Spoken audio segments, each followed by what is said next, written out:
Entonces, vimos cómo en algunas legislaciones, y me refiero específicamente a la del Estado de Tabasco en México, eh, digamos que le reguló de manera permitiva para que se realizaran los contratos.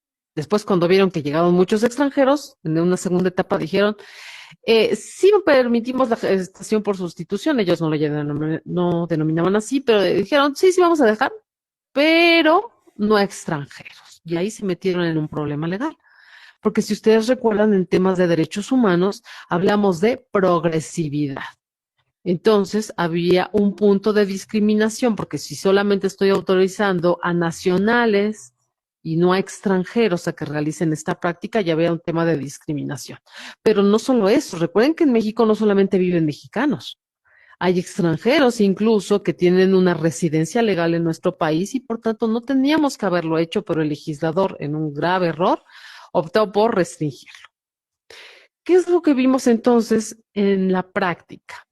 Que cuando esos niños nacieron, derivado de estos contratos de gestación por sustitución, se enfrentaron a que en los registros civiles del lugar, en este caso de Tabasco, se les prohibió, más bien, la autoridad registral se negó a asentar el registro del nacimiento del menor.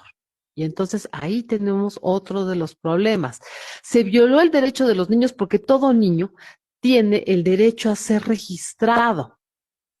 Entonces, imagínense nada más. Ahí encontramos muchos problemas porque se le podía haber considerado como un niño apátrida, un niño sin registro, en fin. Como podemos ver, son demasiados los problemas que se dieron en ese punto.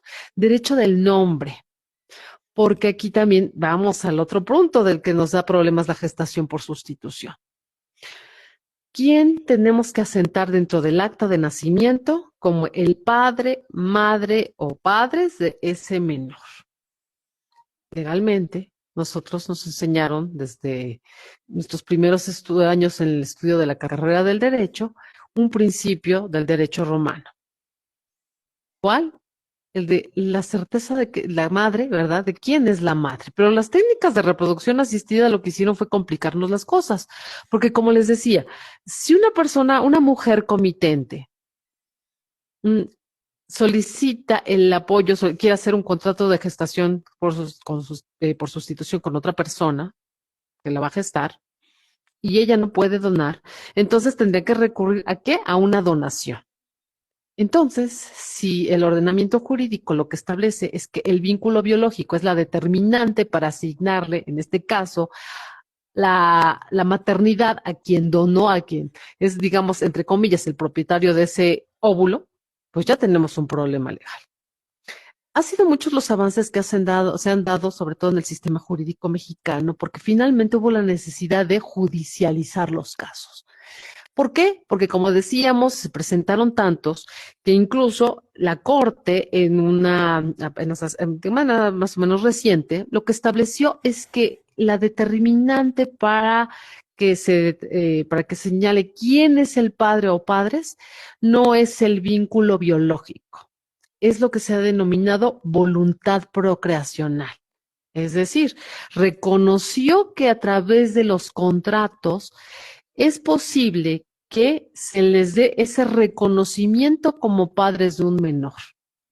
No quedó otra que en varios estados de la República han tenido entonces que traspasar un proceso de judicialización por controversias. Finalmente, las autoridades registrales hayan tenido que asentar como padre y o madre a aquellas personas que celebraron un contrato. Repito, la voluntad procreacional es el factor que determina la filiación en el caso de los menores. Eso es un avance muy importante en el caso de México. Pero el problema, como les decía, es que en el ámbito internacional todavía vemos casos de menores que han sido negados, les ha sido negado su derecho a ser registrados, su derecho humano a tener una nacionalidad. Que por cierto también debo decirles que apenas el mes pasado, la Corte determinó que la Secretaría de Relaciones Exteriores tiene la obligación de expedirle pasaportes a los niños que nacen mediante esta técnica. ¿Por qué? Porque Cancillería, haciendo su trabajo, hay que decirlo, lo estaba haciendo bien con las normas que tenía a la mano. Obligación del Estado es proteger los intereses de sus connacionales, entre ellos los niños que nacieron bajo esta técnica en nuestro país. Entonces, cuando los padres extranjeros querían llevarse a ese menor, la autoridad mexicana cuestionaba precisamente hacia dónde se iba. Se podrán imaginar que en algunos casos esto podría dar lugar a tráfico de personas. Entonces, por eso es que Cancillería ponía una serie de restricciones legales para la salida de esos menores que nacían por medio de la gestación por sustitución.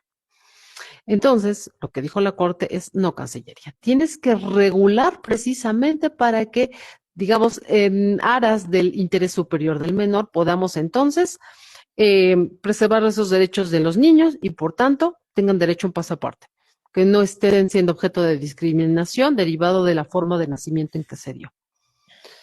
Entonces, ahora el trabajo, digamos que ese balón está en la Secretaría de Relaciones Exteriores, por lo que hace la expedición de pasaportes en esta temática. Para ir cerrando, porque creo que el tiempo me está consumiendo, quisiera llevarlos a esta reflexión.